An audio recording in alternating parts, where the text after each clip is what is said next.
New mic, hooray! Hooray! I hope it sounds good. If it doesn't, I'll rip all my hair out. 'Cause you can't rip mine out, 'cause there's none to rip. I'll rip your beard hair out. No, thanks. That would hurt a little bit. Hi guys, welcome to the Beanstalk Podcast, where we talk about everything travel. Sharing first-hand travel advice and getting to the bottom of real-life experiences in the hopes to inspire you to get out there yourself. Welcome back! Yes! This is episode number 9. Number 9! That was a good stretch. So, from the last episode where we left off, we had just gotten to Santiago. And this is going to be our 0 day in Santiago / rest day. A 0 day is when you do not walk at all. Well, I mean, you could probably walk in the cities, but not along the trail. You're restrained to a chair, and you wheel around. We handcuff you to a chair. Don't use your feet. Nope. You actually just spin in circles and get dizzy and vomit. For this episode, should be covering the next 7 days. It'll be our 0 day in Santiago, as well as the Finisterre Loop, which was kind of like a bonus mini Camino. Yeah, it was pretty awesome. These next couple days were probably some of my favorite walks on the whole way. Yeah, definitely on the favorite scale. So, yeah, we slept in a little bit. Someone might have been a little bit crunkers. I was feeling all right. That's probably not a word that people understand. Crunkers for us is hungover a little bit. But anyway. So Carl, I guess, was feeling all right, even though you got a little drunk. No, I was a little on the hungover realm, but not too bad. I was functional. But we did sleep in a little bit. This is both of us, so you can say something, too. Oh, I thought we were still on the first one. I already said it. That we slept in? Yeah. I just said it, didn't I? I said it before, too. Oh, well. You're not listening. We slept in, folks, in case you didn't catch it. Apparently, I didn't catch it. Should we say it again? We slept in. All right, so then we ended up going to, it's called the Pilgrim's Mass, and it's at the cathedral there in Santiago. It's pretty special. The whole place gets really packed. They have I'm not religious, so I don't know, like, who everybody is. Priest, cardinal, pope, I don't know. There's a bunch of churchy figures that come up and they say stuff. The father comes to the podium. Is I it don't true? know. Sorry if we're offending anybody who's religious, but we have no idea, no clue of any of the...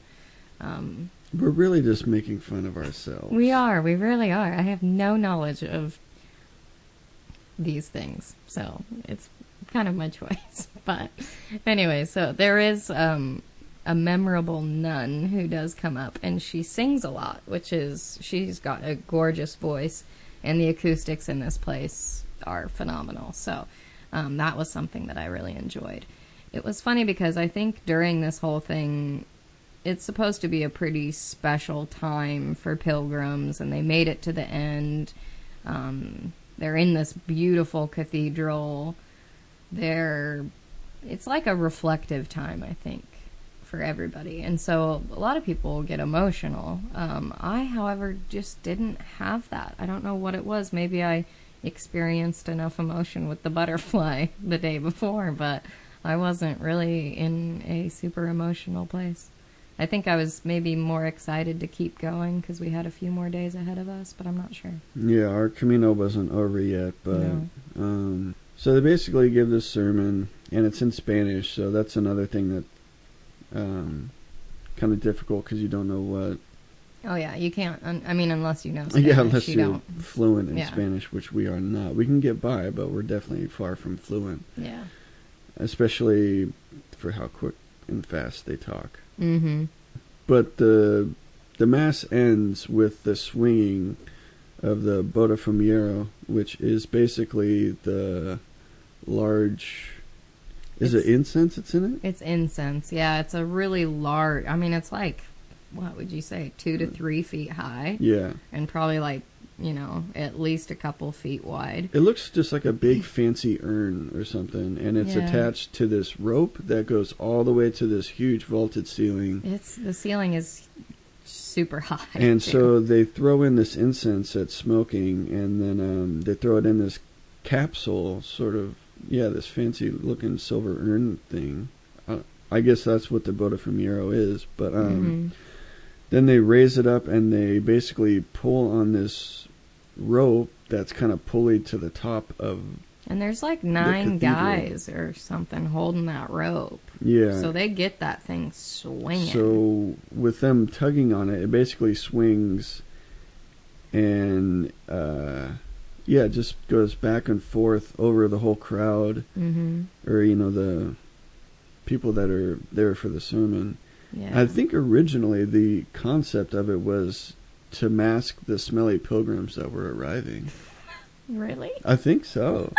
I think it's because, Where'd you hear that? I want to say I read it somewhere. Oh, that's hilarious. And that, like, all these stinky pilgrims that, had been walking the Camino. They're like, oh my God, so they reek. Let's light some incense.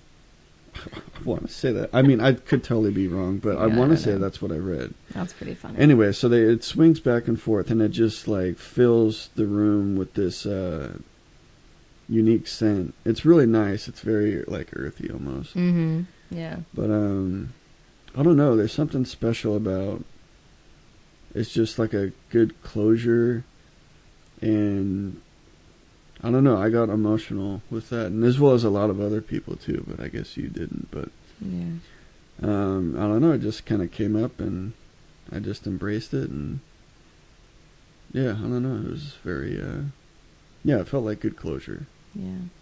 I think for me, I had just I did like a really small, like, pilgrim's prayer, I think, that they had in the cathedral right before this. Yeah, it was a little side room. And it was in English, so I could, obviously understand what they were saying. And that was pretty special and touching. And, the priest that was talking in there was pretty awesome. Yeah, I'm not one to... Ew. No, I'm just remembering that I didn't attend. Yeah. And it was because I was hungover. Oh, I was like, so, correction, I did feel like shit. You were cramped. Carry on. So anyways, that was pretty special, and I know that, so it was Jacoby, Monica, and I don't know if there was anybody else. Oh, Zahn was there, and, did John go? I'm trying to recollect. There were a lot of people, like, in this little room. I want to say Gemma went. She might have. I don't know. There was a handful of us in there, so it was pretty cool and pretty special. And people shared some things, and that I felt more emotion towards than the actual big ceremony, because it was. And the hard thing I had to kind of get over was while this Botafumeiro is swinging, there is a sea of screens. So literally, like, I think I took a photo of how many people had their cell phones out taking a video of this. It was just crazy. It was kind of disconnecting. It was a little, it was like you're in the moment, and then they light the incense, throw it in, and start swinging. And all of a sudden, everyone starts pulling up their phones. Which is... And, raising it up to get video or photos or whatever. And it's understandable, but it's... I get it, but it totally... It's like you're not watching the moment for what it is. It like taints the moment. It does slightly, but I mean, I took a photo of it while it was out there, but it is just kind of like I don't know. It's not. It's one of those like I expected one thing and I got a different thing. So, but whatever. Yeah. So. Anyway, after our Pilgrim's Mass, we went out to lunch. Just there in the heart of Santiago, And so it's just me, Whit, and then Monica and Canute. And we went to this small restaurant, and we just got this table outside and ordered, lunch. Yeah, it was like kind of more bar food, maybe like burgers or sandwiches and fries, or it wasn't anything like super fancy. Yeah.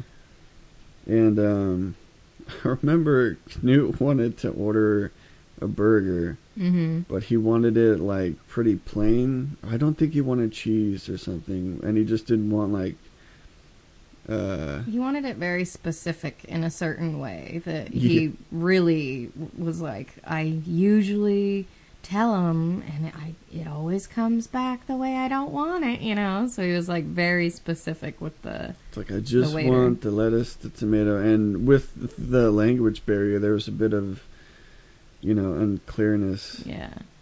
And so. But he was trying to be very specific. He was trying to keep it simple, but it wasn't simple, apparently. So when they brought the lunch, I remember him getting his burger, and all it was the bun and a patty inside. And that was it. There was no condiments. There was no like lettuce or tomato. There was no cheese. It was it didn't look appetizing at all. And it was a very small patty compared to the like a slider big bun. Yeah. Yeah. It was like half the size. He just lifted the top of the bun and then like threw it back down on the patty and just had this like frown of like Beaker from the Muppets and was just like, damn it. And oh my God, I just like could not help but laugh. It was for how hard he was trying to get this lunch, and he just got exactly what he didn't want. Yeah. It was hilarious. Just the reaction was priceless. Monica I think this was the first time she met Knut. Well, they never met. Yeah, but I remember when we did meet up with Monica, Knut wasn't there, so we kept telling her about this guy that we met that was just, this guy with this amazing story, and he's such a nice guy and really helpful, and he opened up and was vulnerable, and it was such an amazing experience. And so Monica was asking these questions, and Knut was responding with what he felt comfortable with, to the point of, I think Monica was getting upset, like, well, why doesn't, Yeah, there was a confrontation, and it was just kind of one of those, Monica asks and says, well, I think you're being this, and Knut's just like, well, I think you should probably not expect an answer when you ask a question or something like that. Yeah, so. It's like, if you don't want or if you don't like my answers, then stop asking me questions or something like that. It was pretty good, and I think for me it was just like... It was like a personality clash, basically. It was, yeah, it definitely felt like that. And so we had on two hands, we had Knut, who we bonded with pretty recent, and we really enjoy his company. And then on the other hand, we have Monica, who we, haven't seen in a little bit, but we definitely bonded with her earlier on. And so we've got these two friends, but they both have pretty strong personalities. And so it was like the opposite ways. Yeah, and yeah, totally. They couldn't be more opposite. And so it was just a weird kind of clash at this like lunch that we had, and it was slightly awkward after that. We were like, oh. Like, okay, maybe we should just change the topic? Yeah, I don't know. But anyways, so that was kind of a weird lunch that we had. But after that, we wanted to go get our Compostela. And the Compostela is basically... I thought I sounded like I said bitch. The Compostela is basically a certificate telling you, or anybody who's reading it, that you completed walking the pilgrimage. So you have to go to the pilgrim's office and wait in line, and you tell them why you walked it, if you walked it for... the purpose of your community. Yeah, if you walked it for religious purposes or spiritual, or if you're just doing it for, like, exercise, or, I think the reasons are pretty general. Yeah, it's not they're really that, general. You know, yeah. like there's a million. It's like a choice of like 4 or something. Yeah, and I think that if you just kind of pick which one is most suitable for your reason. If you say you walked it for religious or spiritual purposes, I think they write your name in Latin, which I thought, and the whole certificate I think is in Latin, which is pretty cool. So, that's what I said. I walked it for spiritual purposes. But yeah, so that was pretty cool. But yeah, it feels good. You know. It was kind of hard though, because you're waiting in line, and depending on when you arrive, what day, it could be a bit of a long line. Yeah, it could. Because that's why we didn't go in the day we arrived, was because the line was so long. Mm-hmm. And you're literally waiting there standing, and I mean, it could be like an hour plus to 2-3 hours. Totally. There aren't benches, and I mean, after you've just walked this whole thing, I mean, your feet are aching, and just standing there and not moving is super hard. Yeah. It's painful. It's tricky. You just want to like sit down. For sure. Yeah. So I remember that was a factor, which is why we went in the next day to receive our Compostelas. Yeah, it just felt kind of good getting that certificate, and you feel slightly accomplished that, hey, all right, I did it. Right on. Yeah. So yeah, after that, we basically hung out with Knut. He's got this favorite bar of his, which at the time was just across from the entrance of the Pilgrim's office. At least originally, the bar is still there, but the Pilgrim's office had moved later on. So at the time, we were just at this table out front, just having some drinks, hanging out. And it was pretty fun seeing the pilgrims arriving, because then, you know, they walk into the Pilgrim's office or get in line. Sometimes you see a familiar face, or you see a big group, and just the excitement. You can tell that, you know, there's that level of sense of completion. And some people are reunited, so it's like, you know, that, I haven't seen you in 2 weeks or something, you know, and they're like, Yeah. So yeah, it's everyone deals with that to some extent. Yeah. So it's just kind of cool and exciting to just witness these moments that are relatable. Yeah. With other people that, you know, you may not even know or have seen. You know, you just wonder what their story was or what route they walked or whatever. Totally. So it was really cool. I think we were kind of... I wonder if that was Wyatt's favorite bar. Probably. Just to, like, witness all these moments. Totally, yeah. Well, the Pilgrim's office moved, so that's unfortunate. But it was a really cool little bar. Yeah. It's, yeah, it's just like witnessing happy moments. Totally. It's just like a bunch of positive things. Mm-hmm. Yeah, I think after a minute, Zana joined us as well. And, yeah, it was just kind of good hanging and chatting with everyone. Mm-hmm. But yeah, so that night we went out to dinner. Knut, Steve, Spencer, Jacoby, and John were all there. We did have... Actually, it's funny because one of the things that they offer on the Pilgrims menus at all the albergues that you go to the entire way is an ensalada mixta. It's like a huge mixed salad. It is. It's like a huge mixed salad, and they can have tons of... You know, well, actually, along the Camino, they're pretty standard. So you get like corn, tomato, tuna. There's usually white asparagus. Yeah, which like I had never seen white asparagus until I ate an ensalada mixta. There's onion. Yeah, onion. Yeah, I mean, they're really good. They are awesome. And they usually give you like a pretty hefty portion. Because if you're a pilgrim gigantic. And you're walking a lot and you're not getting like a substantial Philly meal of like a burger and fries. Philly meal? You know exactly what I meant though, didn't you? I totally did, but I kept thinking Philly, like the Philadelphia from Eagles. Philly. You get a Philly meal. You get a Philly salad. Is that what I'm people gonna fill you up with a Philly salad. Oh no. Is that what people from Philly sound like? Are we offending Philadelphia now? We too? might, I'm sorry. Yeah, we're just stomping on people. Anyway, so yeah, we got a really good ensalada mixta, and there was... So the night before, which was... Or actually, sorry, 2 nights prior to this dinner... Where are we at? What? Is this a night out night? What are you talking about? No, I'm trying to fucking describe it, but you keep interrupting me. So 2 nights prior to this dinner, we were in Pedruzo. Do you remember that? And we were sitting outside and we were eating dinner, and everybody was there. And I don't want to say who asked me to do a certain favor for them, so I'm just gonna leave it to one of the people who we were eating dinner with. Turned to me and requested a favor, and it was slightly off character. And a bit of a surprise. It was a bit of a surprise. It was a bit of a shock, but I was like, oh, all right. But they turned to me and they go, Whitney. And I don't want to try to do their voice because it might give it away. But totally they go, narrow it out. Oh, yeah, totally. They go, Whitney, I would like for you to get me a joint. And I was like, what?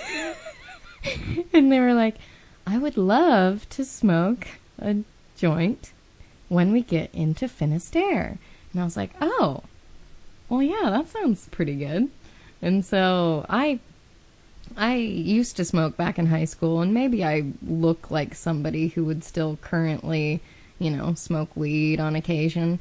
I didn't at the time, but I could understand their reason for asking this favor of me. So jump ahead to the night that we're on, and we had gone out to dinner at this place, and there were some locals standing out front, and they're smoking cigarettes and, drinking a couple beers and having a good time. And Canute was aware of the mission that I was on. So he instigated a little deal with some locals, and we ended up getting some marijuana to smoke.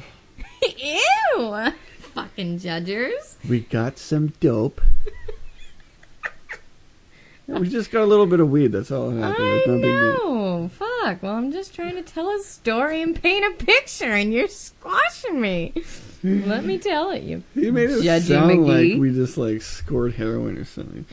We picked up, don't tell your mother, folks, some marijuana. We got drugs. It was part of the story. It was supposed to be funny. I'm sorry you lack a sense of humor at the moment and you're more judgmental. But this is the way it is. All right, we scored some fucking pot, and we're going to smoke it in Finisterre with the person who asked me. Bitch. Okay, go. Okay, go. Done. Your turn. After we scored the dope, so after dinner, we kind of had an early night, and because we knew that we were going to be leaving the next day to do this Finisterre loop. Our walking was not done. No. We had a bit of a bonus walk. Yeah, a lot of people had to leave to go back home. We, however, had a pretty open schedule still. Yeah, and luckily there were a few other people who we were rolling with who also had open schedules. So we were glad that we still had some Camigos that would be joining us. Yeah, so Jacoby and Zahn and Canute. I think that was it, though. Yeah, it wasn't Ashley, huge. she was going to. It wasn't a huge group, but at least there were still a few stragglers. Better than nothing, yeah. So this would have been day 39, and so we're going from Santiago to Negrera, which was a 22.4 kilometer stage, or just under 14 miles. And this morning we had to say bye to Steve and Spencer, who were leaving to go to Pamplona to do the running of the bowls. So that was pretty awesome. We were excited to, we weren't excited to say bye to them, but we were excited for them on their upcoming adventure.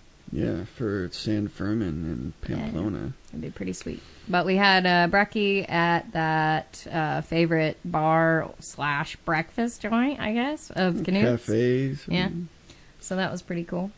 Yeah, so, and after that we pretty much headed out. It pretty much starts from the center, or the plaza of the cathedral in Santiago. The plaza. From the plaza, we headed out But it was a super pretty stretch once you got out of the city. I remember this walk out of Santiago. It was pretty cool because you could see kind of out in the distance the cathedral, which was awesome. Just the scene that it set was pretty cool, and you felt like, all right, well, we're heading out. We're still walking. We're leaving that behind. And then there were a lot of rock walls, like stone walls, that were just covered in moss and kind of old rundown stone houses. And just like old buildings and constructive things that nature was just kind of reclaiming and taking over. And it just felt very ancient and old, but also like just lively and healthy. Yeah, it was pretty cool. It was a good walk out of Santiago. But yeah, so there weren't that many pilgrims walking out of Santiago. I think a lot of people, finished there. So we kind of got lost a couple little times, or at least we were questioning the direction that we were heading because the markers weren't as prevalent. So, I think we had to stop a couple pilgrims and say, oh, are we heading in the right way? And, they assured us that we were. But we were walking with Canute out of Santiago, and this was the first time we were walking with him. Yeah, because he came and met us in Santiago. Yeah. So it was pretty cool, but he had this fucking crazy backpack. It was huge. And he had been traveling for a while, and I think he was stationary for a bit, and he hadn't walked the Camino in a while. So right. Well, he had been volunteering at that albergue for like a month or something. Yeah, so I don't know if he just rolled with this backpack, but this thing was Which, huge. I mean, is fine, but if you're going to be, like... walking? Hugging that along... Yeah, you're going to be hurting. On a Camino walk, like, it just seemed crazy. Yeah, but he was, like, just putting along, and he was, I mean, it was packed full. There wasn't room to put an extra sock in there, it looked like. No, yeah, it was big. It was funny, because I was walking behind him for a little ways, and he was rocking out to his music, and I kind of had asked him, I was like, what are you listening to, man? And he was like, he would be like moving with his hands and stuff and like singing along and he'd like twist his wrist and like he had this one kind of like or a few motions that he would do, and I was like, oh, he's having a good time. But he listened, and it was totally not in character. It felt like what I would think of him to listen to. But he's like, yeah, I like Bon Jovi and Taylor Swift. And I was like, what? I always thought he was Really? just like messing with you at first because he That's has a what very I thought. dry sense He of does. humor. Yeah, so he probably said that to me with like a straight face, and I'm like, you're fucking with me, man. And he's like, no, that's really what I like. I was like, oh, cool, I think man. his favorite was Bon Jovi. Yeah, so that's pretty awesome, though. I liked walking behind him, watching him rock out. Yeah. But yeah, I think that, so we had passed this bar, and Canute was looking at, who was sitting out front, and apparently he ran into, like, just a friend from ages ago, it seemed like, and they were, like, so dumbfounded that they had run into each other on the Camino, but, that's kind of the Camino magic. Yeah. And, yeah, so they were just, I think he started crying even. It was pretty touching. It was cute. Yeah, the one guy, like, couldn't even believe that it was Canute, and he just, like, put his hand over his mouth, and you could see he just, like, started tearing up. Well, and, so like, did Canute. Yeah, and it was just like, wow. This. It was just this really touching little moment, And we were all just walking. It was at that point in the morning where it's, like, kind of like just push, go, Yeah. And I think he was wanting to stay there, and Jacoby had stopped, and we had stopped, and he, invited us to stay, but then jokingly, with his kind of dry sense of humor was like, and you can fuck off or something to Jacoby, and she's like, what? But then she's like, okay, and kept going. And I think for us it was kind of like, oh. I hope she didn't take offense to that. Yeah, that she was just kinda like weird. turned and left. Yeah, like, literally, there was, like, no words said. She just kind of, like, left. And we're like, oh, shit. I hope that didn't hurt her feelings. Yeah, so then she took off, and she's fast as hell, and so we were trying to catch up to her. Yeah. We didn't stay, because we were like, oh. Yeah, we were like, no, we're going to keep going. You know, obviously you guys have this, history or something, and you catch up with your friend. Yeah, we're we just didn't going want to to be, going. like, third wheel or whatever, but, yeah. So we tried catching up to her, and just to see if she was all right. Yeah. And so, which she was, but you never know. It could have gone either way. Yeah. But yeah, it turned out she was fine. Yeah, and then while we're trying to catch up to Jacoby, I think Carl had managed to catch up with her, but I was still kind of behind this day. We were walking through this pretty deep forest, and I remember there were a lot of creeks, and I think it might have been that the trees were a little skinny and tall, and so, but there, it just was so, like, desolate, and I felt really, like, kind of on my own at this point. And, yeah, it just seemed like it was kind of creepy. And there was still kind of that past occurrence of the woman going missing. And so I was kind of thinking about that on this walk, that it'd be pretty easy for someone to just jump out and nab you. But, you know, obviously it didn't happen. It was just kind of a creepy forest moment. Your mind tends to wander sometimes. No. I mean that in like the general sense, not like you personally. I'm like, hey. I mean, that happened to me on the night walk. Oh, yeah, just totally. Like, yeah. Why am I thinking about this shit? Yeah. Everything's fine. Mm-hmm. But yeah, so we went into a town with this really long stone bridge, and we had remembered that Zahn had recommended to eat there, because it's a really cool little town or village. And we crossed over this bridge, and we were expecting, like, Jacoby's cacao, and we didn't hear it. And I was like, well, I don't know. Should we go back over the bridge? And as we were walking, Canute, like, grabbed my walking stick, and I was like, what the fuck?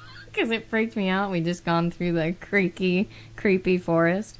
And, but it was just crazy to me that he had already caught up with his friends and already caught up with us. Yeah.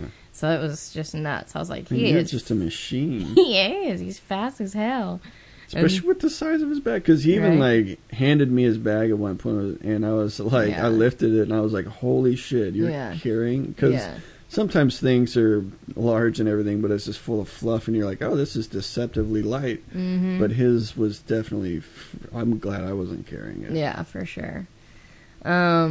But yeah, so we had gone back over the bridge. I think Canute continued on, and then we ended up hearing the cacao, and so we stopped and had lunch with Jacoby. And yeah, it was a pretty cool village. Just the whole restaurant was awesome. It was right alongside this river, and you could see the bridge with the river just flowing underneath it, and they had these big stones that were like in the river that just, because the river was rushing, it was hitting these stones, which was making sound. Mm-hmm. So there's just a like ambiance of the river just rushing by, and it was just super pretty. Yeah. I mean, the village was so small, there wasn't traffic, but there was all these trees, and everything was just green. It was just like this quaint little town. There were a lot of pilgrims on the rocks, too.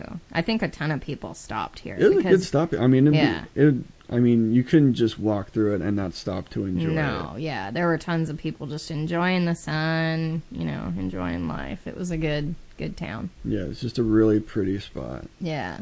But, so we just had lunch, just had some really good burgers with fries. Yep.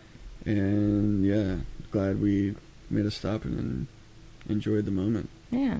So after lunch, we started heading out, and I think it was just Carl and Jacoby and I, and we were walking, and we were all three side by side, basically. And we were kind of having just average conversation, nothing crazy or special or super memorable, because I can't think of what we were talking about. But we were just on the road, and it was just flat. It was as straight. Can be, straight, nothing to throw you off. And I remember looking over at Jacoby and whatever I was saying. You were talking. I was talking. Yeah, I was totally talking. I was saying something to her, and all of a sudden, it was as if I had been grabbed by my feet, wrapped a rope around my feet, and I basically just fell like a banana with my head going down first and I couldn't even brace myself. It happened so fast. So basically, my arms, I think, locked up on my sides, and I think it was my left boob hit the ground first, and then my feet just went right up over my head. So literally mid-sentence, I fell like a banana to the ground. And basically what had happened was one of my shoelace loops caught on to the other shoe, the latch. So, yeah, I did not see it coming, but I knew exactly what had happened. And Jacoby could not stop laughing, and Carl was slightly concerned at first. Rushing over, going, "Are you okay?" And Jacoby just couldn't stop laughing, and I couldn't say anything but, "My shoelaces! My damned shoelaces!" So she's just on her belly on the ground, looking up with her sunglasses crooked on her face now, just like, "My shoelaces!" And we were like, "What happened?" Oh my god! It was as if someone had a remote for her legs and just stopped them working off, and she just instantly fell. Mm-hmm. And just rolled like a banana. And then, oh my god, once we realized, well, at least once I realized she was fine, it was hilarious. But yeah, we all three could not stop laughing about this. And the funny thing is that I'm not the most graceful person. I'll be the first one to admit it.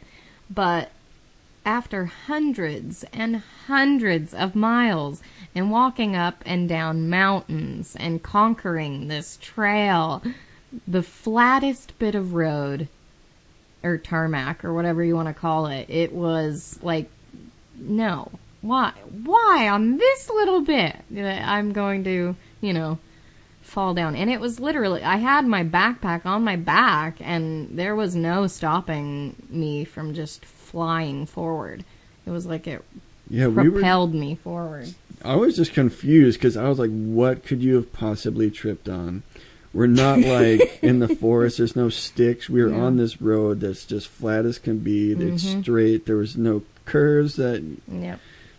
Yeah, but once we realized what had happened, it was just hilarious. And so literally we were laughing the entire day long, thinking back to me falling like a banana on this flat bit of road. Yeah. Yeah, it was pretty good. But, so we booked this albergue, except for Canute, I think, had found a different one that night. And we had ended up meeting a couple guys who were walking together from Rhode Island. We had seen them earlier on in the Camino. They were with a large group. Yeah, they were. We didn't really... they were more of a familiar face. We hadn't actually chatted with them at this point because of how large their group was. They were just kind of doing their own thing. And but here it was just the two of the guys versus their whole group. Yeah, I think they were probably the ones that had continued on from Santiago, and maybe some of the group stayed behind or maybe left.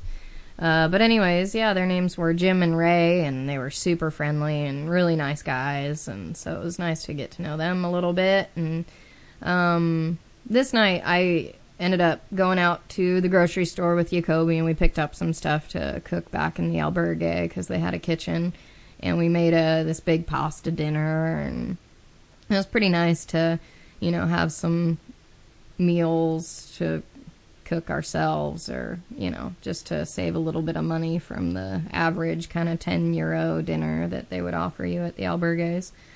But so this night was pretty difficult for me because I was missing my cousin's wedding.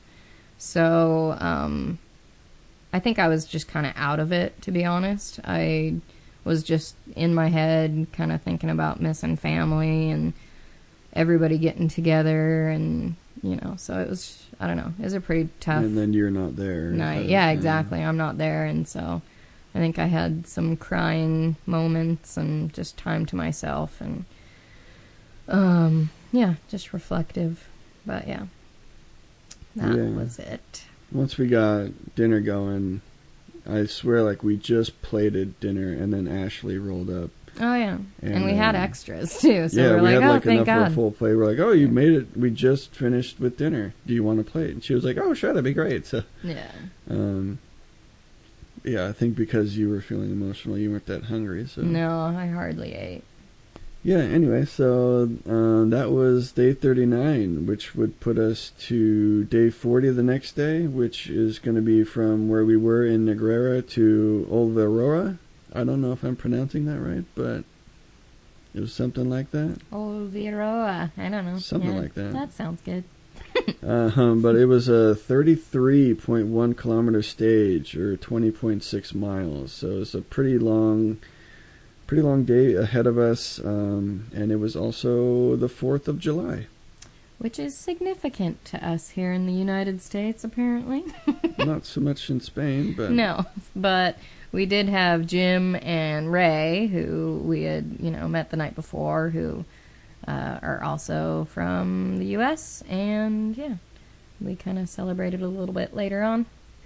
So this day, the morning of, in our albergue, it was kind of odd because there were a couple people outside, out front, that were trying to get in, and it was early as hell. It was like 6:30, Yeah. And we were still getting ready for the day inside. Yeah. We were getting ready to walk, and there were these weird people who were pretty intoxicated, wanting to try to get into our albergue. They had mentioned they were trying to get soda out of the vending machine that was inside, and they were clearly fucked up still. Yeah. And it's 6:30 in the morning. Yeah. And we were like, we're sorry, man, we can't let you in. Yeah.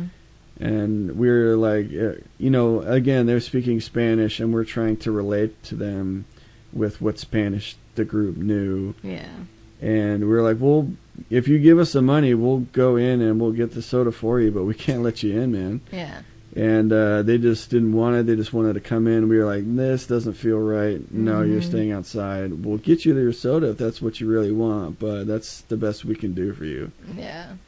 So that apparently wasn't enough for whatever their reason, or whatever they were really trying to do, or if they were just messed up and didn't know what they were doing. They just kind of carried on. So Yeah, and Carl said they were kind of weird and giggly. they were, yeah, it just felt weird. I don't know. They were just super giggly, and You want to describe how giggly they were? I don't know how to describe it anyway. You can do it. They were like, oh, Okay, thank I don't know. Just being silly. you. Being silly gooses. Well, yeah, so we left pretty early. It was just before sunup. It was really foggy. But we kind of got lost on the way out of town. That's the thing with the towns, too, is you have a higher tendency, I think, to get lost, because there's a lot of the times you're walking down sidewalks or roads, and there's, obviously more than one road. There's multiple ways of going, versus if you're on the trail, it's very apparent where you're going. There's one trail. Yeah. But if you're in town, you're kind of like, well, we come to an intersection, and, well, which way do we turn? I don't see an arrow. Yeah. And by default, usually it's just go straight, but it's not always that clear. Mm-mm.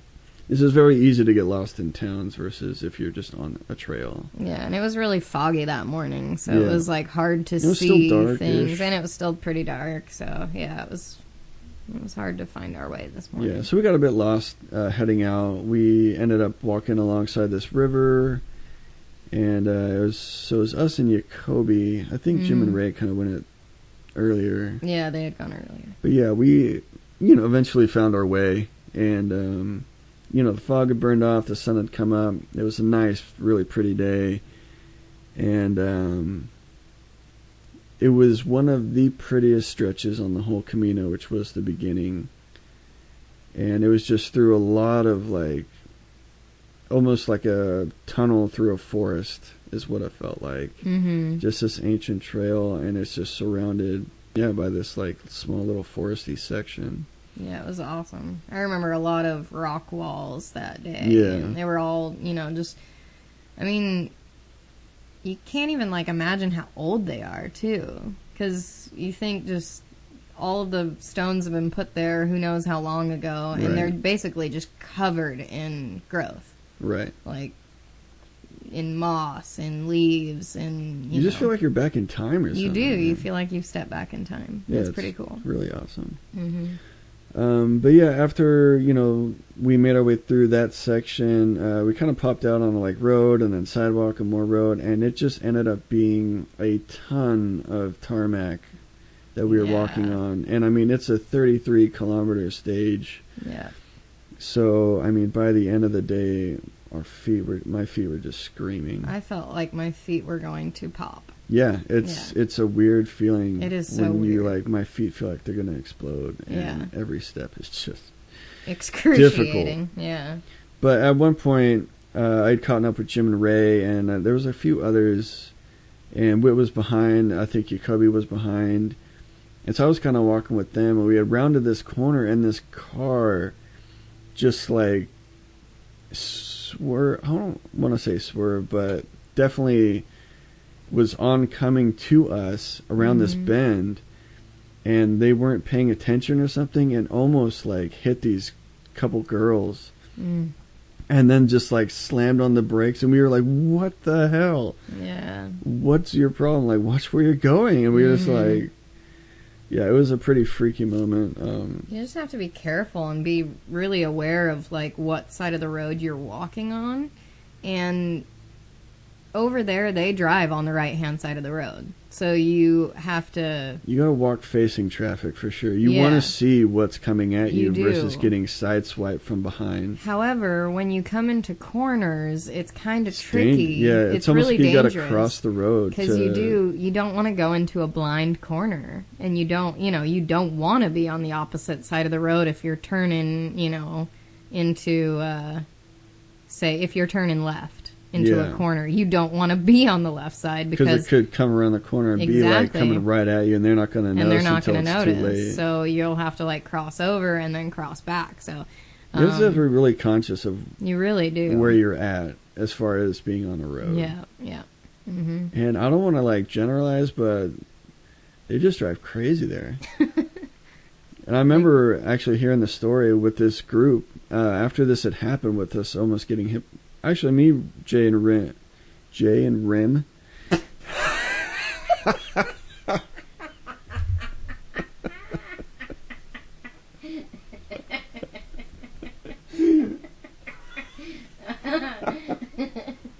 That would suck if your name was Rim. Think of the jokes for you. Oh my god, that's hilarious. That was good. Jim and Ray. Or Rim J.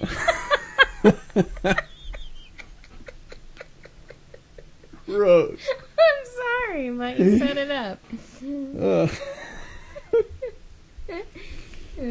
Anyway, we almost didn't get hit by the car, but the gals that were with the group, they almost did. Anyway, after that had happened, Ray and Jim had mentioned that with the big group that they were in, that one of the gals in their group almost got hit by a car the day going into Santiago, and this car had like someone had fallen asleep and like plowed into this side barrier, like one of those metal, road siding things. Oh shit. Yeah, I mean, if that hadn't have been there, they said it totally would have just plowed into her and like her couple friends. Damn. And it was just this younger group of kids, and yeah, if that barrier hadn't have been there, they totally would have just gotten taken out. Yeah, you have to be super cautious of that when you're walking, for sure. Yeah. But yeah, we just kept feeling like we were getting closer and closer to the ocean. You could feel it in the air. You could like smell the salt in the air, and it was just so exciting that we were almost there. The air has a like salty water dampness to it versus just like rain dampness. Yeah, definitely. So that was pretty exciting that we were nearly to the end of the world. You're just getting just closer and closer to the ocean. Mm-hmm. So we were anyway, by the end of the day, with how long it was and how much road we had been walking on, we were really glad to get to the albergue and just take our shoes off and stop walking on the freaking road. It was so nice. So we booked a couple beds, and we had the same place as Jacoby, and then Ray and Jim, and Ashley had showed up later. There was was she from Denmark, Emily? Emily is from Sweden. Sweden, okay. Yeah. So Emily she was there. ended up being there. Your sister that... Oh, yeah. People were like, are you sisters? Yeah. We both have short blonde hair and rounder faces. Cute little round faces. I'm like, no, we're not, but could be. So, yeah, we were just hanging out at these tables out front and having a couple drinks. And then this guy walked up, and his name was Dave, and he's from the States as well. Mm-hmm. And so we started, introducing each other, and turns out he had done this, like, we had mentioned we were from Boise, and he was like, oh, I've done, like, this triathlon sort of thing in Boise, and we were like, really? It's just when you're all the way across the world and you meet this person that's from, and it's not like San Francisco or LA where it's like a big city. It's just Boise's like small.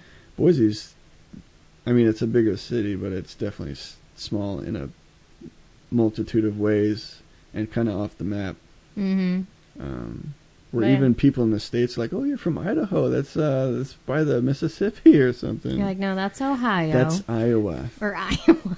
Either of those weird. We get confused with. So how many people from the States don't even know their own geography? They're like, oh, that's near New York, right? I'm like, nope, on the complete opposite side of the country. What by Montana? But anyways. So yeah, it's just kind of a small world moment. Yeah. We had a nice day there, soaking up some rays and drinking some beers and stuff. Yeah. Yeah, it was fun. But, I guess the conversation kind of led to a pretty fun night, and it picked up a teeny bit in the gym. I think they were the ones that had mentioned it was 4th of July. I don't even think it really caught on, because, there's obviously no red, white, and blue flags everywhere. Nope, you don't see any of that shit. But they were like, hey, it's 4th of July. Yeah, and we're like, oh, yeah, shit, it is. Oh. And they're like, yeah, let's buy some shots. And so they had purchased these red, white, and blue shots. I have no idea what sort of liquid made them those colors, but it was like kind of liqueurs. Scared. Yeah, they were. It was like a coconutty one. There was like weird. a blueberry, I don't know. Yeah, and so they had initiated the shot taking, and we were all like, yeah, sure, and... I don't know, said happy 4th or something. Yeah, something like that. But yeah. It was just a funny moment. It was. It was just like celebrating your country's Independence Day in another country with some weird shots. Yeah. They were fun, guys. Well, yeah, they were a lot of fun. But yeah, it was pretty much, we hit the hay after that. And, so this would have been day 41 the next day, which was from Olvaroa. It just looks weird. Olvaroa. It's like my mouth doesn't want to make those sounds together. I get it. So we went from there to the coast, to Finisterre. Or they call it Fistera. Yeah. There. Which is the end of the world. And it's a 31.2 kilometer stage, or 19.4 miles. So another pretty decent day. Yeah. And I remember walking with Jacoby a lot this day. We had stopped at a cafe, but Carl kind of continued on. We just wanted a little bit of breakfast and maybe some coffee, some caffeine to fuel us. And I was ready to go, so I kept going. Yeah, so we got separated, but it was all good. It was a really pretty walk. Oh my God. Yeah. Just, yeah. Yeah, really pretty morning. I remember it was a bit of a slow start because everyone was just stopping to take photos and, just enjoying the beautiful scenery. Yeah. And, after Jacoby and Witt stopped at the cafe and I kept going, I was by myself for a good while and then ended up catching up to Jim and Ray and Emily. So we all stopped and took our bags off and just enjoyed the view. And we're like, there it is, guys. That's the end. And it's like you'd gone all this way, and it was almost, I don't know. You think about where you started, and you're like, I just walked across this entire country all the way to the ocean. Yeah.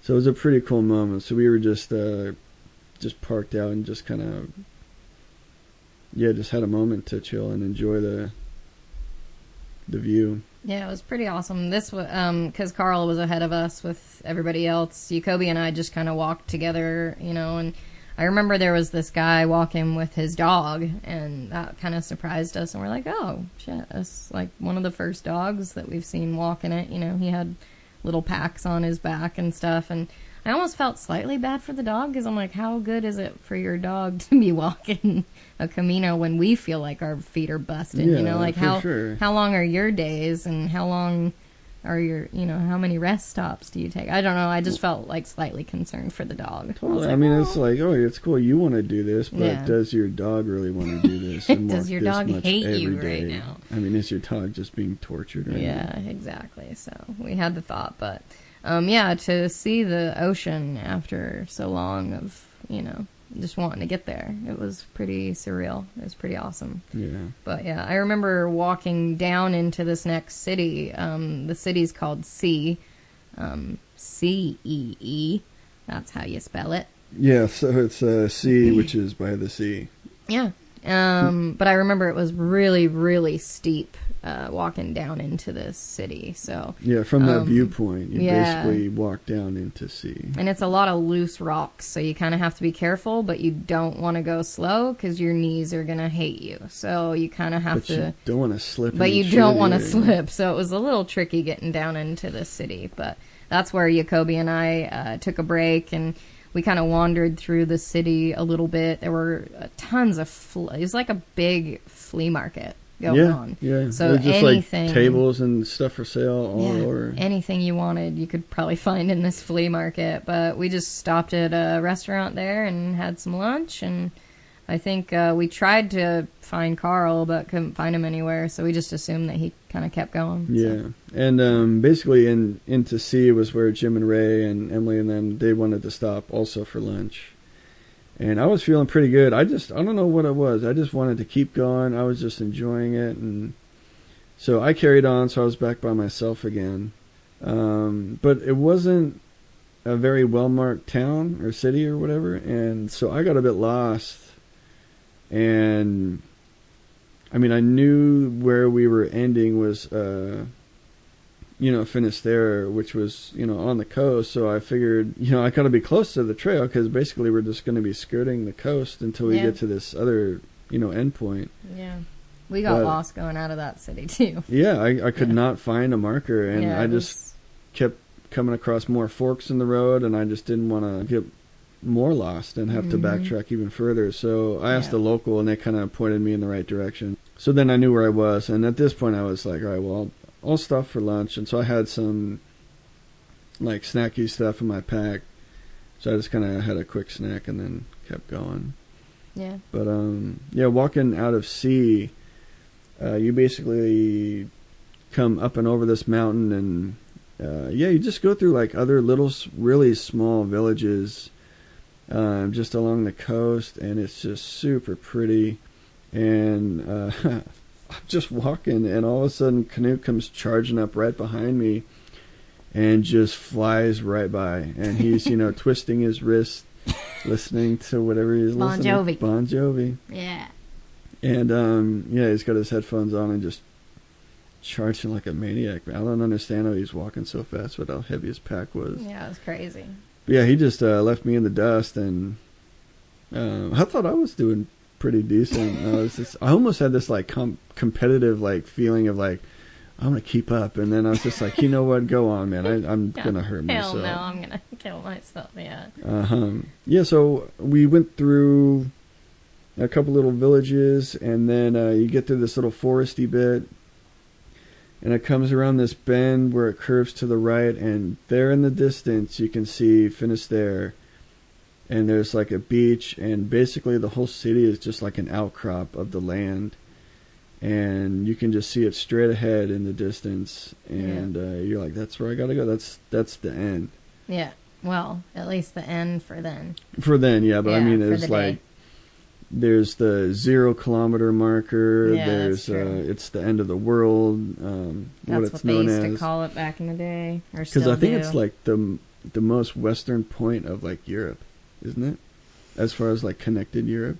Yeah. Or at least that's what they thought. Yeah. Whether it is or not, that's what they thought. So that's what they kind of dubbed it. Yeah. I think I was told that there might be an outcrop south of there that's just a little bit further west. But when they had, walked to Finisterre after Santiago, that's what they were like, oh, That's awesome. This is the end of the world, so it's pretty sweet. When they thought the Earth was flat still, and I was like, there's nothing past that. Yeah, I have no idea. I don't know. But yeah, so that was Carl walking into Finisterre, and we had Jacoby and I had been walking pretty much the whole day together.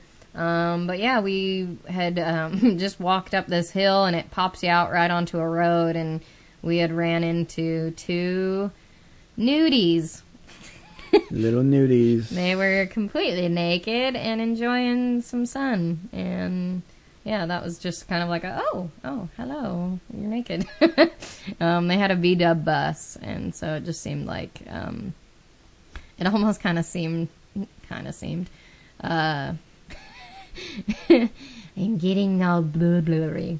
It kind of seemed like you had stepped back into the 70s, just like hippie love, freedom, nudies in a hippie van. Yeah. It was kind of funny. But, yeah, so we kept continuing on, and we ran into, the trail kind of dumps you off into this beach, and it's basically the beach of Finisterre. And that's where one of 2 beaches. Yeah, one of a couple of them. But we ran into Carl on that beach, and I think Jacoby was basically just done, so she cracked on for the day. She just wanted to get to her albergue. And probably like shower and eat and all that stuff. But yeah, so I went into the ocean because I know that Carl had already been there by the look of him. So I had once I had rolled up into you kind of walk down into the beach area, and so I was by myself at this point, and this was like the end. The town was just a bit further. It was like another kilometer or something, and the water just looked so inviting, and it was a pretty hot day. It was a hot day, and I was like, well, I think I sat and like waited for a minute, and they still hadn't shown up, so I was like, I just want to jump in that water. It looks too good to pass up. Yeah. And I had seen this little hut, like a little shack hut thing, and there were some lifeguards there. And, the thing is, I was by myself, and I was like, well, I don't want to just leave my bag. So I walked up to the 2 lifeguards. There's just some younger guys, and try to relay in Spanish if it's okay if I, leave my bag here while I go, jump in the water. And they basically got the gist of what I was trying to say, so they okayed it. So, I walked in the hut, dropped off my bag, threw on, I don't even think I threw on, like, swimming trunks. I think I just went in my underwear and just hopped in the water. And did you pull a nudie? I pulled a nudie. No, but there was a ton of people and kids, so not appropriate. Yeah. But yeah, I had hopped in the water and swam for a bit. It was cool, but it felt nice. Yeah, and it was a gorgeous spot, Oh my God, and it was just sunny and beautiful. There's another little hut up on the end of the beach where they would sell like snacks or ice creams or drinks or whatever. So I just went up there and had a beer and just waited for Whit and Jacoby that came up, which was, I think, about an hour later. You guys had made your way down. From that beach, after swimming and drying off and kind of soaking up some sun, we continued on, and Zahn, we had gone with her recommendation on an albergue, and it was really nice. I'm glad that we went with it. And we had booked just a private room, so it was just the 2 of us in the one room, which was nice. And it had this really gorgeous view of the ocean. And, I mean, it might have been a little bit more expensive than an albergue, but we felt we earned it. Yeah, it was worth it treating ourselves to you gotta get spoil into yourself this point. every now and then. Exactly. I mean, it wasn't like 5-star, but it was definitely nicer than normal. Oh yeah, it was nice. White sheets and all that. Yeah. But yeah, we were in the lobby and we ran into Omar.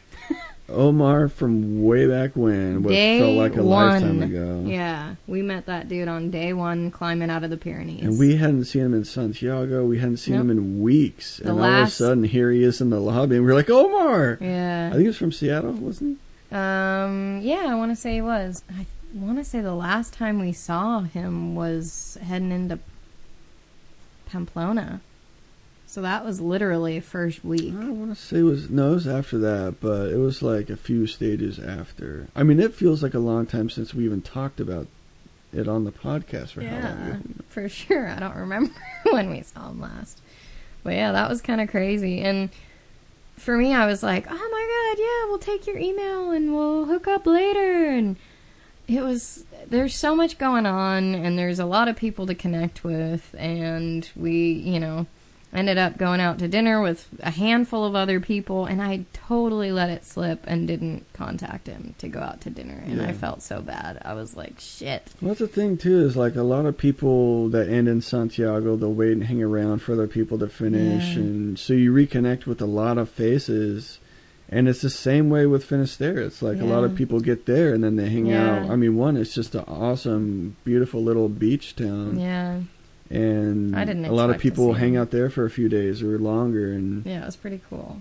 whether it's from decompressing or just enjoying the small town for what it is. And so you do meet up with a lot of people. And yeah, for sure. So that was kind of an unexpected moment to run into him again. Yeah. And I wish I would have contacted him, but Sorry, Omar. Sorry, Omar. Nothing personal. Yeah. Yeah, we ended up going out to dinner with a pretty decent group again. It was Zahn and Jacoby, and then Jim and Ray joined us as well. And then Knut, Ashley, Emily, and our Aussie friend John were all at this kind of seafood. Yeah, it was like right restaurant? on the water. It was right in front of their pier. Yeah, So, it was there was a ton of different restaurants too, and they all seemingly sold the same things. And so it's like, well, I don't know which one to choose. Yeah, you're like, which one? I feel like there's a lot of competition. Yeah, we just picked one of them randomly, but they had really good food there. Yeah, we Luckily.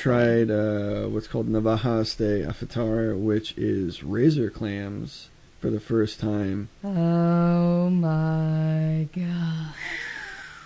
Were they delicious? They are so good. I never even knew they were a thing until didn't. I was like, oh, these look crazy. I had no idea. So we tried them, and holy shit, they were good. They are so good.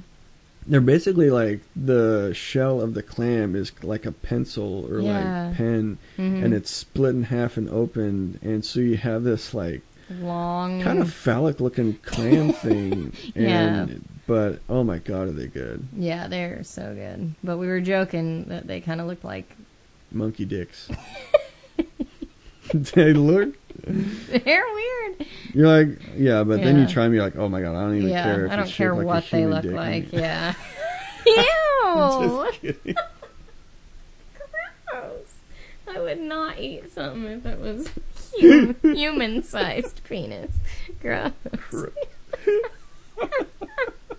Yeah, the thinness of it makes it easier to swallow, so to speak.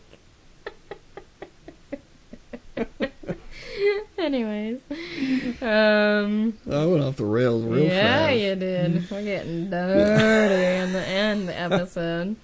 Explicit. Yeah. Good thing we marked it explicit. But no, they were super good. They were awesome. But they're a bit pricey, but again, we were like, oh, we earned them. Yeah, treat yourself. Yeah. But we ended up leaving there, and we heard about this hippie beach. Yeah, we were told to go to this hippie beach. Because there were two beaches there, and one's on either side of this outcrop that is Finisterre. Yeah, and we were told on the other one, the hippie beach, you're going to get the best sunset. Yeah, well, the other one's on the other side, and it's good for sunrise. Yeah, totally. So, yeah, we went to this hippie beach. I remember Ashley and I ran off and tried grabbing a bottle of wine before we got out there. Because we were trying to rush there, too. Because we were like, well, the sun's going down, and we still got to... It took like a good 30, 45 minutes to get there. Yeah. And so we're trying to make it there for sunset. So, yeah, we get down to the beach, and I think the sun was setting as we're walking up. Yeah. And there were several of us. I think everybody, all of us from dinner, had made our way over there. And this is where we sparked that J. Yeah, as per request. Yeah, so we... passed it around. We passed it around, and, well, I guess we can say who asked us, right? She said she didn't you care. talked to her. So anyways, she told us it's all right if, we let you know who it was that requested it. But it was Zahn who asked us to get it for her because she said that she had tried it once before and it never worked. I think she tried it a couple times before and she's never actually gotten high. Yeah, exactly. Is her statement. Yeah, so we're like, oh, well, let's do it and we'll see what happens. And so we all, smoke a little bit and we're enjoying the time. And of course, you're treating yourself. You deserved it. And so she said that nothing. She still didn't feel anything, but... Pictures, however, might prove otherwise. Well, we can just debate it until the cows come home. She stands firm in her belief that nothing happened. Yeah, she does. But we all had a great time, and we let loose a little bit. I personally got high as a kite, because I don't smoke that much. I don't either anymore. I was just like, woo! But I also was...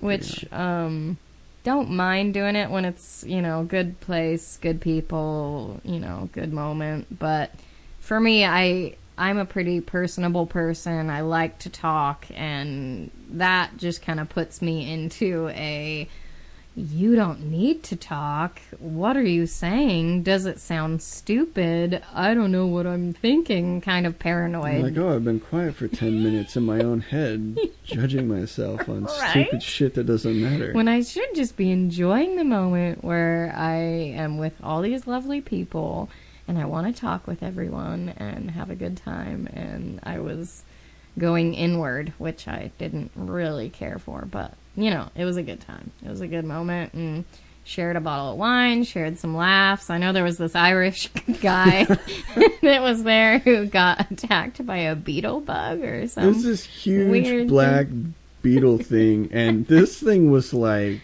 It was out for blood, man. It was just going directly for his face, and he would just scream and start swatting his arms in the air because this thing was like beelining for his face.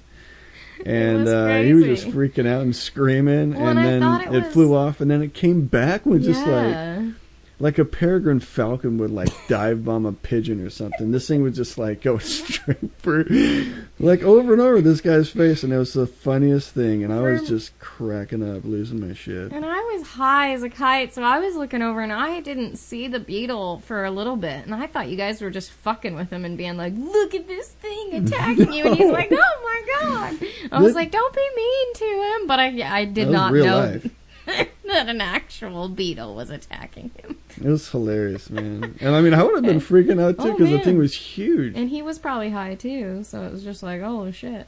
Yeah, so it was just funny times too. Yeah, totally. But yeah, it was just a really good night, and we were just hanging out, just cracking up and enjoying each other's company, and just on the beach at sunset. Yeah, pretty awesome. But yeah, we had all headed back, and I think that we were kind of wandering on the paths, everybody kind of in their own different ways. I was probably still somewhat high, and ended up at a cafe with Canute, and we grabbed a couple beers and chatted about life, and we had some good conversations, and Carl ended up back at the albergue, which I think there was just some miscommunication. Yeah. Or a misdirection. I just didn't know where I was going. A lot of things. A little bit of both, but yeah, so that was a good end to the night, chatting with Canute. But yeah, so this next day would have been just a down day or a 0 day. Just enjoying Finisterre. Yeah, handcuffed to a chair, spinning in circles. 0 day. But yeah, we decided to walk to the end of the world this day. Which is basically like the furthest point of Finisterre, where there's like is it a lighthouse? Yeah. It's still active? It's almost like a small museum now. Yeah, I think it might still be active, actually. But yeah, this is where everybody goes to the rocks, and I don't know where the tradition started, but they burn something of their own at the end. Sometimes they burn all their shit. Or sometimes they burn all of it. Their shoes, their shirt, and they just... It's almost like a ceremonial burning of material possessions. Like, well, you made it, your pilgrimage is complete, just get rid of everything and start anew or something. Kind of. I don't know. But yeah, it was... I think they're slightly discouraging it now just because the sheer volume of pilgrims. I'm sure they end up with just a lot of shit floating in their ocean right there. Totally. I mean, I get it, because sometimes not everything burns, and you're like, there's this half-charged shoe and, like, some nasty socks that are half-burned. You're like, well, now that shit's just sitting here. And one boob cup of a bra. Yeah, it's just like, well, the wire of the bra is still pointing out from half of the other cup, too. And so you're like, okay, well... So it's just like a bunch of trash that accumulates, because people leave it then, and you're weird. like, well... Pick up your shit. Carl and I kind of have the attitude of leave no trace. Totally. So we didn't burn anything, but... No. We still had a lot to go. Yeah, so exactly. we needed all our gear. We needed our stuff for the rest of our travels. But Jacoby said she went to the end of the earth, or end of the world. For sunrise. For sunrise, yeah. And she said it was amazing. So that would have been pretty cool, but I don't know that we would have wanted to have gotten up that early. It's a pretty decent walk, too. I think it's, what is it, like 3K? 5, 6? I don't know. Yeah, it's a decent... Yeah, it's like 6 or 7K, actually. Like over an hour to walk there. That's true. To the outcrop, whatever. Outpot? The outpot.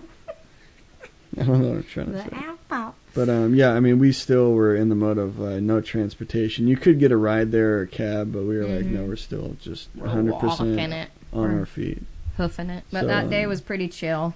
Yeah, so we just did that, and then we just hung out and chilled, pretty mellow, and we went to the Pilgrim's office there and finished there, and you kind of get like a Compostela, like a mini one for just a small 3-day stretch from Santiago to there, just to another certificate, validate that you've done that for sure, because we're still getting stamps and stuff. So I bought my favorite pair of flowy-like pants at one of the hammer pants. Yeah. They aren't hammer pants. They're kind of hammer pants. Kind of, but no. You see a lot of people wearing them there, and I think they're really popular, and I get it because they look super comfortable. It's like a sleeping bag. If you wanted to tuck your feet up in there, you got your own little sleeping bag. Totally. But they're nice, little travel pants. So we continued on the next day to Muxía. Yeah, so this is day 43, the last day of Camino walking, which was... emotional and kind of hard to take. Yeah. But yeah, so it's from Finisterre to Muxía, which was a decent stretch as well. It's 28.5 kilometers, or just under 20 miles. Yep. Which altogether, this being the last day from St. John, was 904 kilometers, or 562 massive miles. That was pretty decent. It's a good stretch. It was a good walk. But walking into Muxía, it was Jacoby, Carl, and I. It was a pretty wet and rainy day, so we kind of had to bust out the rain gear and the ponchos or whatever we had to kind of cover the bags, rain covers. Yeah. I remember Jacoby had this really light kind of trash bag of a poncho. And it was yellow. It was like bright yellow, and she kind of looked like a Teletubby when she had it on her. I remember taking a photo. It was pretty funny. But we had all ran into Mark, our LSD enlightened friend. Yeah. He had acquired several more feathers in his cap.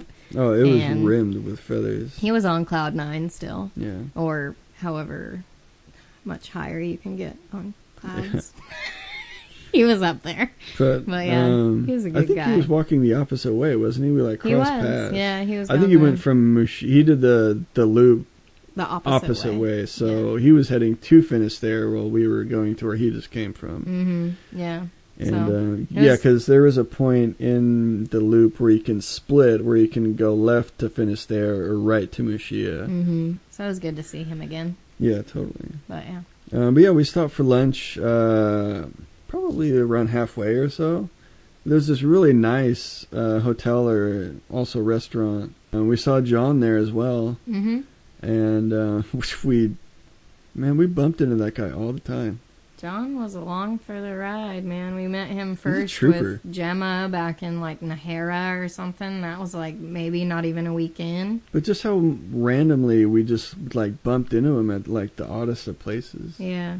Yeah. And they were like, "Oh, John's here. Go figure." Hey, John. And so it was almost like John was just always around. Yeah, it was John awesome. was just there. Love John. Yeah, he's the nicest guy ever. Yeah, but yes, we had lunch there and kind of stayed out of the rain and dried off a little bit and just took a break. I think Jacoby had gone on, Carl had gone on, and we were all kind of walking at our own pace for a while, and excuse me, I had started pacing up with this gal from, I think she said she had been walking from the Netherlands, but she was from South Africa. Her name was Alice, and it was crazy to have been walking for like 43 days, and you feel all accomplished, and you're just like, yeah, I feel proud. I'm awesome. I did this crazy amount, and you're just kind of like building yourself up a little bit, and I love it because the universe just has a way of humbling you. And the way that the universe humbled me this day was I ran into Alice, started hearing about her story, and she had been walking for 4 months at this point, and it was her last day. So for me, all the way from the Netherlands. All the way from the Netherlands, and I was just like, holy shit.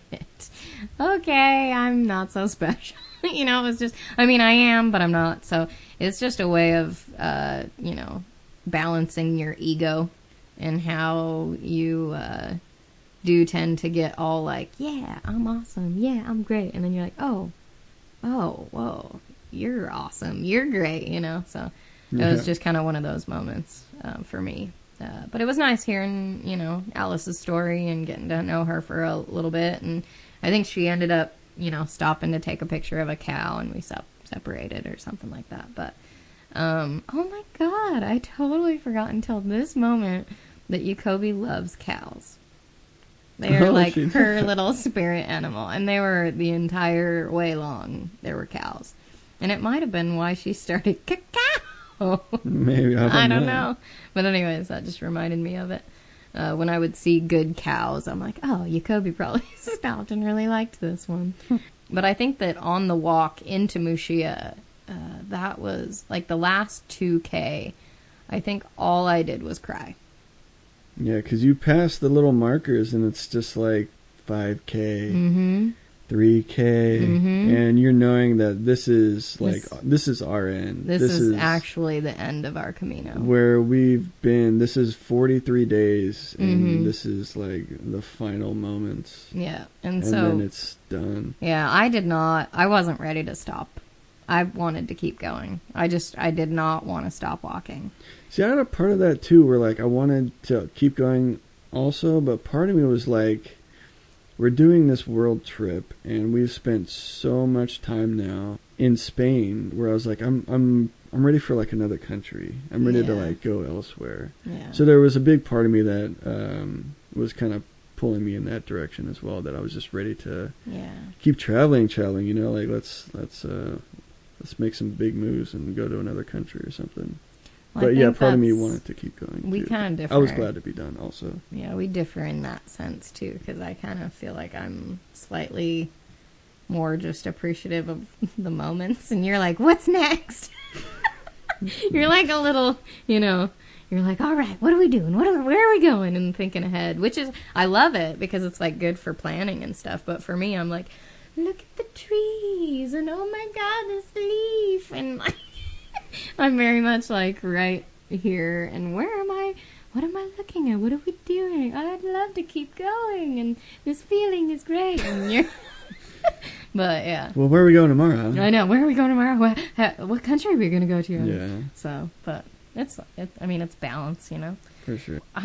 Once we got into Mushia, and I was kind of just done sobbing, I sat on this rock wall, and I think I had managed to get ahead from everybody, and so I was just kind of waiting for everybody to roll in, just right in front of the pier or the docks, and there was a Spanish man who came up, and he was totally your just kind of stereotypical Spanish man, very weathered, wrinkled, you know, face, had a little old-timey cap on, and you know, his whole outfit was pretty cute and quaint, and he just started talking to me in Spanish, and I was like, oh my God, I can only pick up, like, every other thing that you're saying, but I'm going to try to communicate with you. And I think he was just asking me, like, about my experience. How many days did you walk? And I was able to, you know, pop out an answer. And it was nice because it was like I was communicating with him in the best that I could. And I felt a little bit more confident with my Spanish at that point. So it was pretty cool to be able to communicate with this guy. And he was just there for a split second, but it was like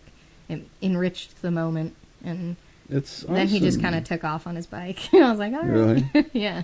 Yeah, it's awesome when you can actually get by and communicate with the locals in like their own language. And there's this deep sense of connection with a faraway, really foreign person. It's like, yeah, where otherwise you'd never been able to cross his path, you know? And then for my walk-in, I was basically by myself. I had hung back. I had burned through a pair of socks, so I had to stop and change socks because I had this hole in mine and it was just uncomfortable. So I walked in alone, but yeah, it was just sunny, and you're just walking on the sidewalk, watching, you know, the kilometer markers go lower and lower, and the ocean's there on your left the whole way in. And I just had this, like, deep sense of completion. Yeah. Where I just, like, I made it. Yeah. I'm here. Like, it's right there. I just did this entire stretch. And yeah.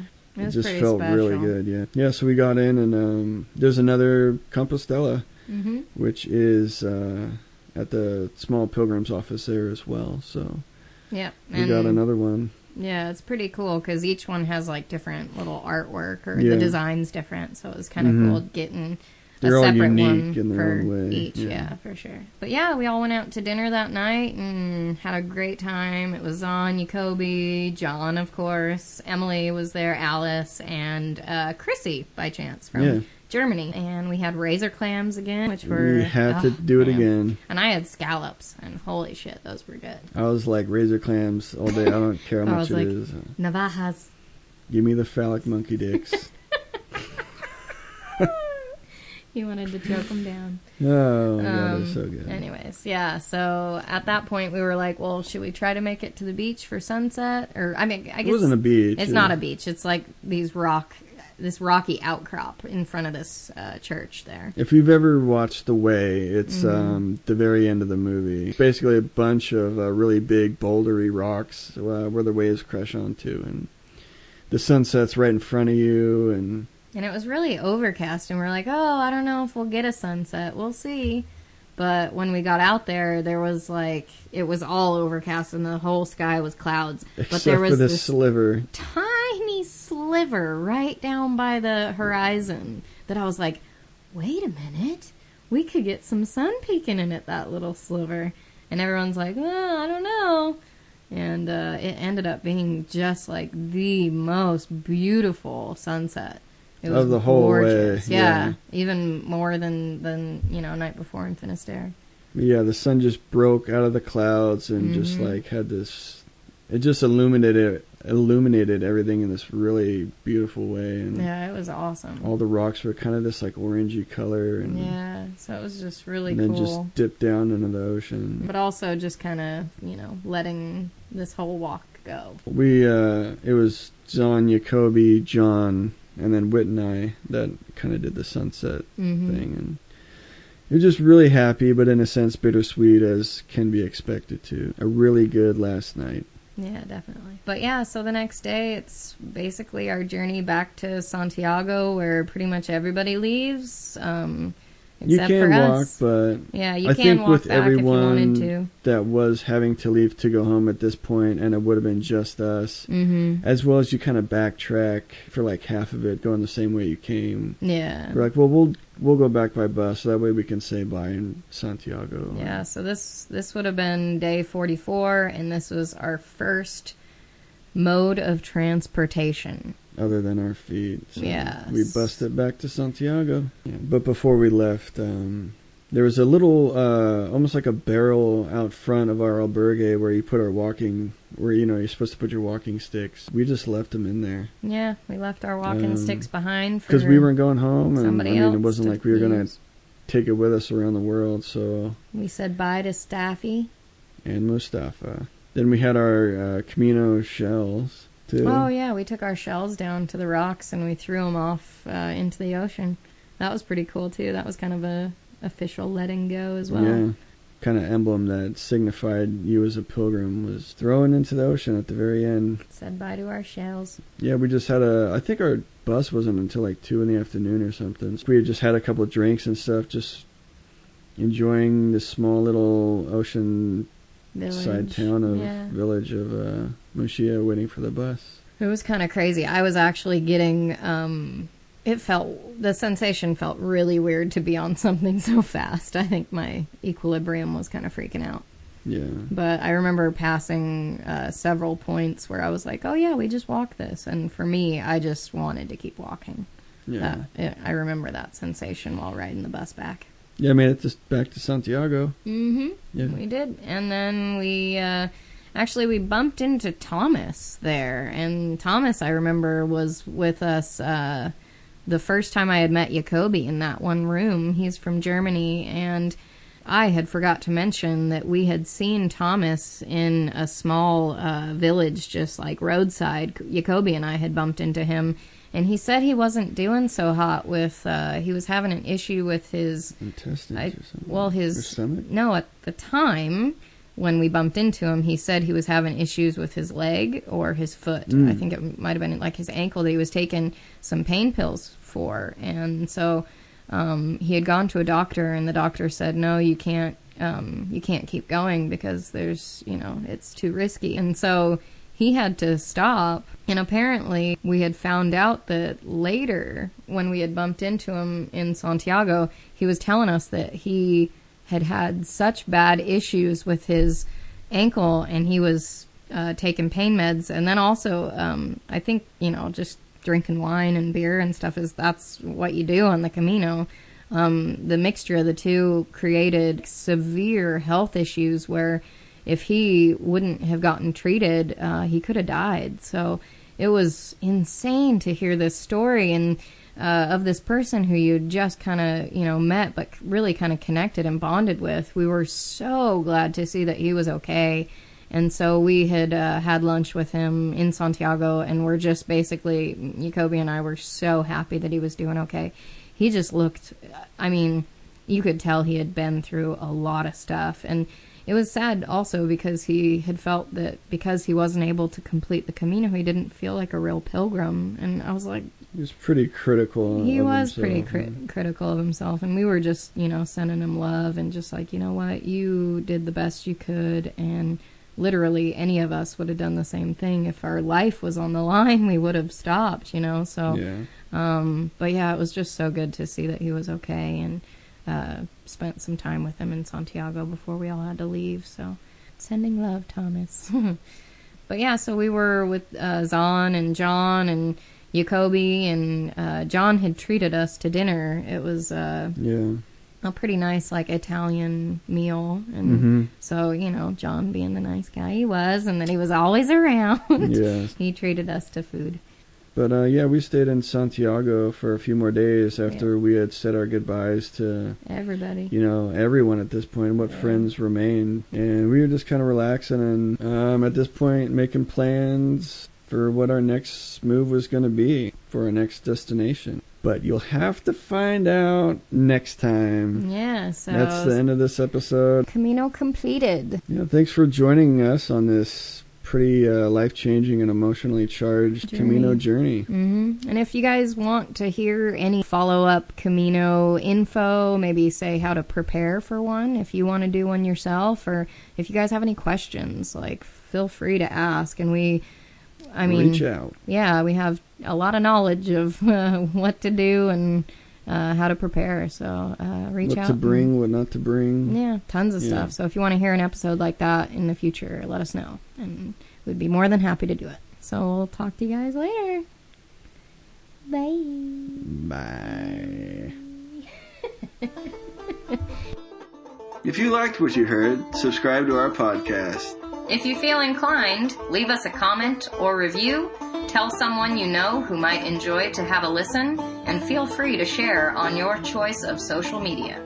If you want to know more about us or see any photos of our travels, you can check out our website at trailofbeans.com. We also have a Facebook page where you can follow us on our upcoming adventures and get updates along the way, which can be found by searching @the Bean Trail.